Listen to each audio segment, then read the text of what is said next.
For practice problem number 1, we're going to reread the problem, focus on what we're asked to figure out. We're asked to determine the distance for line segment XY. That's that purple line here connecting point X and point Y.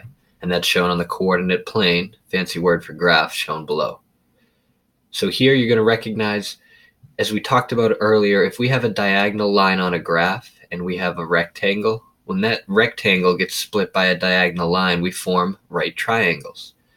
And if we're on a graph and we have right triangles, if a leg goes straight up and down or straight side to side, we can use the graph to measure how long both of those legs are. And then, as we talked about today, we can be applying the Pythagorean theorem, that a squared plus b squared equals c squared formula, to find the distance on a graph. So for problem number 1, I'm going to full screen the whiteboard because we've drawn that rectangle up here. Point X is at -6 for an X value, -3 for a Y value, and by the time we move to point Y, we're at +6 for X, +2 for Y.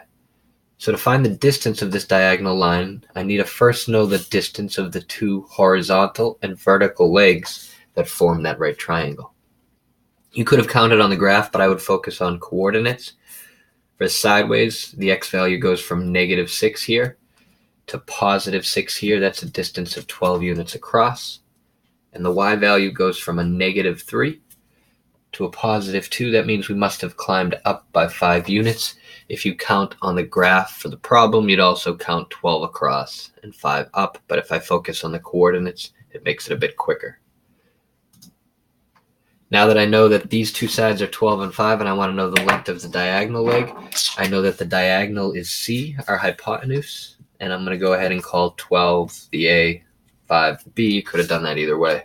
So as we substitute into the Pythagorean theorem, 5 squared plus 12 squared has to equal whatever the line segment XY squared equals.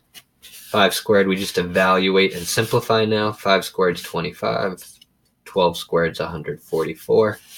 And when we combine 25 and 144, you get to 169, which is equal to whatever the length of XY is squared.